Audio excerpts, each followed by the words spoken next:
literally totally turned the tables on that idea, and you were served all the potatoes you wanted and the meat, you know. And it was sort of interesting, though, because the athletes, even though physiologically the idea was debunked, people were eating a diet that was so starved of carbohydrates compared to their actual carbohydrate needs that by eating a day or two of high carbohydrate food, it would result in improved performance for a short period of time, because they were actually finally just, it's like if you drove around on a half a tank of gas all the time and you said, well, my car is only good for 200 miles. My car is only good for 200 miles. And then one day you filled your tank up and you go, wow, I can get 400 miles in my tank if I just fill it up, you know. But it's just you'd been running around on half empty all the time. Not only that, because you still were running around, you weren't even running around on carbs. You were trying to convert fat to carbs and protein to carbs, and the bodybuilders are right. You do need more protein if you eat a diet that is starved of carbs. But you need that protein to convert it into carbs, which doesn't really make that much sense if you're trying to be an athlete. Why use fuel to convert fuel into usable fuel when you could just consume it as fuel? Let's use our fuel to fuel our muscles for physical activity rather than for nutritive and digestive processes. So in the 60s, a whole revolution happened in the world of sports nutrition, which eventually resulted in people eating a higher complex carbohydrate diet if they wanted to be into sports of almost every kind.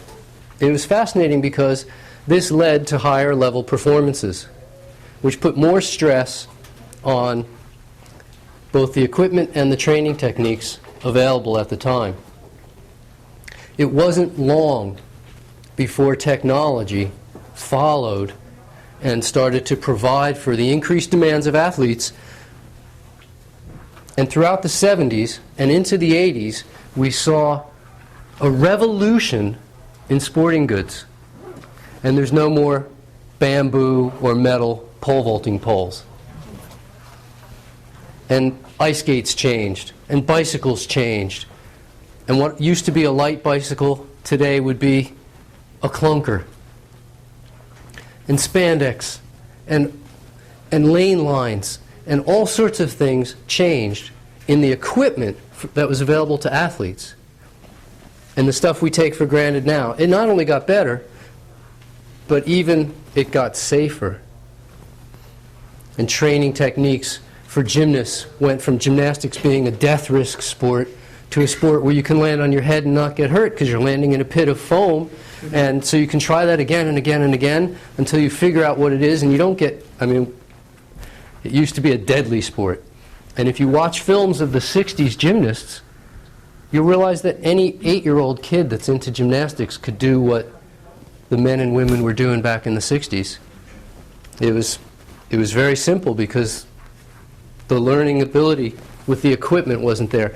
Well, now we've got better equipment and better nutrition, and what follows, of course, is that the coaches eventually catch on that they've got better athletes, and they need to find new ways to place a challenge in front of those athletes, more demand, better ways to create demand.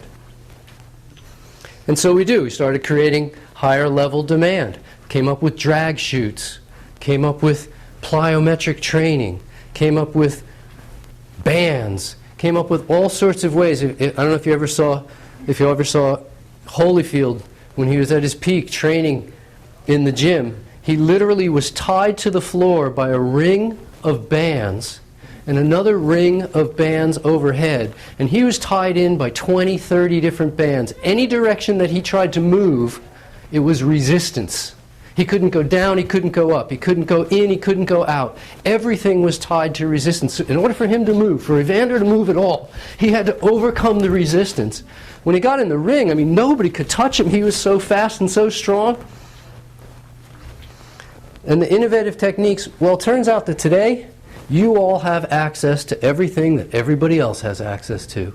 You've got access to the best equipment, you've got access to the best training tools, and we've come full circle. It's time for nutrition to take hold yet again.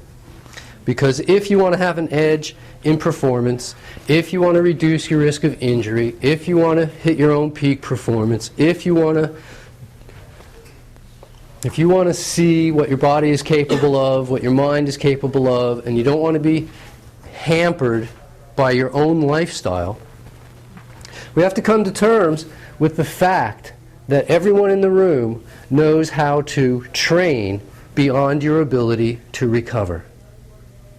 Anybody argue with that? You can train beyond your ability to recover. You can train in a few hours what could take you 24 or 36 or even 48 hours to recover from.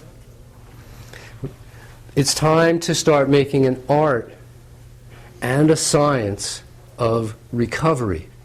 And people that I work with, when I work with athletes, and all they have to do to qualify is be motivated, because I don't want it for you more than you want it for yourself. What I start to teach is the art and science of recovery. What this allows for is peaking performances and extended careers with reduced injury rates. If you can recover more rapidly, you can train harder. You can train more frequently. You can train with more intensity and still recover more rapidly than you could in the past. It's amazing. And the key, essentially, is to get you to recover in approximately 22 hours. Because if you're on any kind of a regular cycle of training, it's very typical that if you have 22 hours to recover, then you can start again and you're on a daily cycle. If you need 24 or 26 or 28 or 30 hours, then every once in a while you're going to need a day off. If you need 36 hours or 48 hours, we hear about the weightlifters saying, I need 48 hours to recover. I'm going, they're so proud of it. I'm going, why would you be proud of that? Wouldn't it be like way cool if you could recover in 22 hours and say, I trained so hard? I go, it's not that you train so hard, you just don't know how to recover. If you could learn that recovery, to me, that is what smarter is all about in the world of athletics, because we all know how to train. I mean, what's there to learn there? Yes, there's little tricks. Granted, we can all refine our skills. We can get better at it. I'm not knocking that in any way, but what we don't know is how to recover. I did a literature search. I checked through 50 different books on sports nutrition, sports training, sports physiology, went through some serious texts. The most I could find was one paragraph about recovery. Usually there was just a sentence. And the sentence basically read that if your heart rate returns back to within 10% of normal within 2 minutes, you're acceptably fit. If upon resting from exercise that makes your heart rate go up, your heart rate goes back to within 10% of normal within 1 minute of training, either it wasn't intense enough for you or you're incredibly fit. End of recovery. Well, I needed to know more. So I started doing my own bits and pieces of research and trying to figure out what it was all about. And had the good fortune of working with sick people.